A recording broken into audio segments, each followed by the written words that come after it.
Welcome to my video. Don't forget to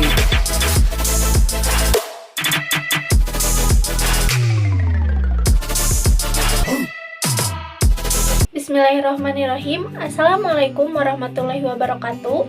Halo semuanya, perkenalkan nama saya Elis Kartini dari kelas 1B dengan NPM 205160022, Program Studi Pendidikan Matematika, Institut Pendidikan Indonesia Garut.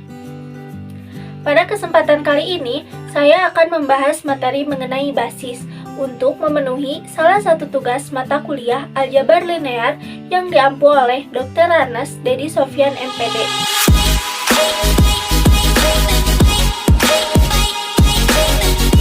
Nah, sekarang kita mulai. Di sini ada pengertian basis. Apa sih basis itu? Basis adalah suatu ukuran tertentu yang menyatakan komponen dari sebuah vektor. Definisi basis secara umum yaitu jika Pi adalah sebarang ruang vektor dan S sama dengan Pi1, Pi2, Pi3 sampai dengan Pr adalah kumpulan vektor di dalam Pi, maka S disebut sebagai basis dari ruang vektor Pi. Nah, dikatakan S disebut sebagai basis dari ruang vektor Pi jika S ini memenuhi dua syarat, yaitu yang pertama S bebas linear dan yang kedua itu S merentang di Pi.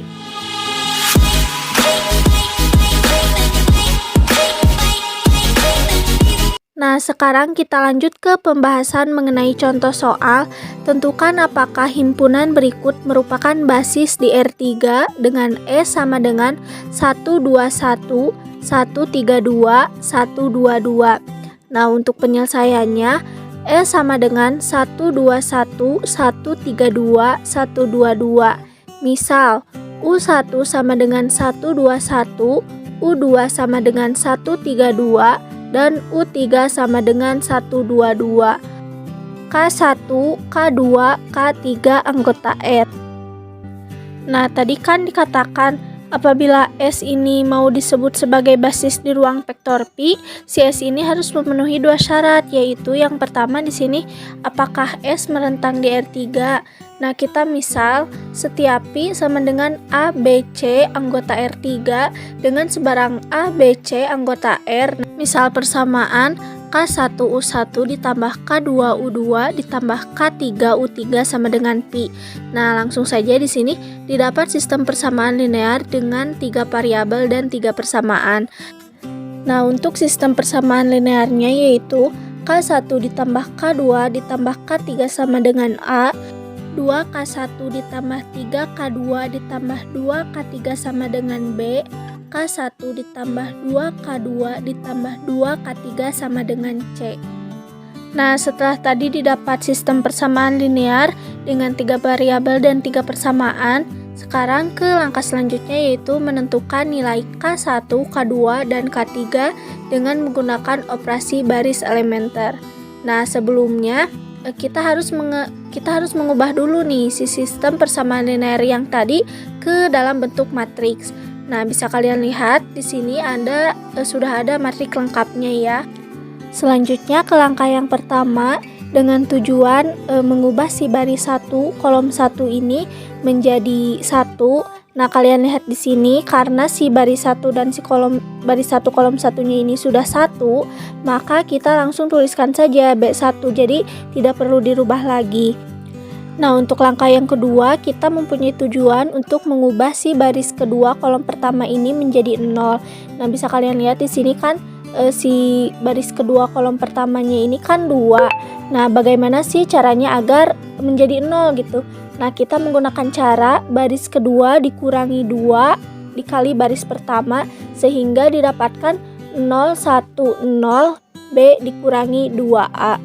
Nah, sekarang lanjut ke langkah yang ketiga.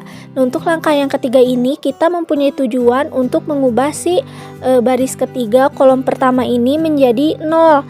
Nah, kita lihat di sini di matriks lengkapnya si baris ketiga kolom pertama ini masih 1. Nah, bagaimana sih caranya kita agar mengubah si 1 ini menjadi 0? Nah, kita menggunakan cara di sini baris ketiga dikurangi baris pertama. Nah, sehingga didapatkan 011 C dikurangi A. Nah, sekarang kita lanjut ke langkah yang keempat dengan tujuan mengubah si baris 2 kolom 2 ini menjadi 1. Nah, bisa kalian lihat di sini si baris 2 dan kolom 2-nya ini sudah 1. Jadi kita tidak perlu merubah lagi. Kita langsung saja tulis di sininya baris 2 yaitu 0 1 0 B dikurangi 2A. Nah, selanjutnya ke langkah yang kelima dengan tujuan kita harus mengubah si baris ketiga kolom kedua ini menjadi 0. Nah, kita lihat di sini si baris ketiga kolom keduanya ini kan masih 1. Nah, gimana sih caranya agar si 1 ini menjadi 0? Nah, kita menggunakan cara baris 3 dikurangi baris 2 sehingga didapatkan 0 0 1 A dikurangi B ditambah 1. Nah, sekarang lanjut ke langkah yang keenam dengan tujuan mengubah si baris ketiga kolom ketiga ini menjadi 1. Nah, kalian lihat di sini si baris ketiga kolom ketiganya ini sudah menjadi 1. Jadi kita tidak perlu mengubahnya lagi, kita langsung tulis saja baris ketiga di sini ya. Nah, untuk langkah yang ketujuh dan langkah yang kedelapan ini kita tidak perlu mengubahnya lagi karena ini sudah menjadi 0 ya.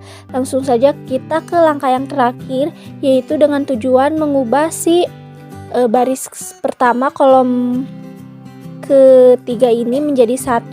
Nah, bagaimana sih caranya? Di sini kita menggunakan cara baris pertama dikurangi baris ketiga. Nah, sehingga didapatkan 1 0 0 2A dikurangi C. Nah, setelah tadi kita menentukan nilai K1, K2, dan K3 dengan menggunakan operasi baris elementer, didapat nih, maka ada nilai K1, K2, dan K3 yang memenuhi persamaan K1 121 ditambah K2 132 ditambah K3 122 sama dengan ABC setiap pi sama dengan ABC anggota R3. Nah, kesimpulannya jadi S merentang di R3. Nah, sekarang kita akan memenuhi syarat yang kedua yaitu apakah S bebas linear di ruang 3 atau di R3. Nah, untuk misal persamaan di sini K1U1 ditambah K2U2 ditambah K3U3 sama dengan 0 0 0. Nah, didapat sistem persamaan linear dengan 3 variabel dan 3 persamaan yaitu K1 ditambah K2 ditambah K3 sama dengan 0, 2K1 ditambah 3K2 ditambah 2K3 sama dengan 0, K1 ditambah 2K2 ditambah 2K3 sama dengan 0. Nah, setelah tadi kita mendapatkan sistem persamaan linear dengan 3 variabel dan 3 persamaan, sekarang ke langkah selanjutnya yaitu menentukan nilai K1, K2, dan K3 dengan menggunakan operasi baris elementer. Nah, seperti yang tadi, kita harus mengubah si sistem persamaan linear yang tadi ke dalam bentuk matriks. Nah, bisa kalian lihat di sini si matriks lengkapnya ya. Nah, di sini kita akan melakukan operasi baris elementer seperti yang tadi. Cuman perbedaannya kan yang tadi di misal persamaannya itu misal setiap pi-nya itu A, B, C, sedangkan di sini misal setiap pi-nya itu 0, 0, 0. Nah, untuk operasi baris elementernya masih sama seperti yang tadi. Nah, sehingga langsung saja di sini maka terdapat satu-satunya penyelesaian trivial yaitu K1 sama dengan K2 sama dengan K3 sama dengan 0. Nah, jadi kesimpulannya S bebas linear di R3. Nah, tadi kan sudah dibahas ya di awal bahwa dikatakan S disebut sebagai basis dari ruang vektor pi jika S ini memenuhi 2 syarat, yaitu yang pertama S merentang pi dan S bebas linear. Nah, karena si contoh soal ini sudah memenuhi kedua syarat tersebut, jadi dapat disimpulkan bahwa S merupakan basis di R3. Nah, itu tadi pembahasan dari saya mengenai basis. Mohon maaf apabila terjadi kekeliruan. Semoga apa yang telah saya sampaikan ini bermanfaat untuk kalian semua. Sampai jumpa di video pembelajaran selanjutnya ya. Wassalamualaikum warahmatullahi wabarakatuh. Don't forget to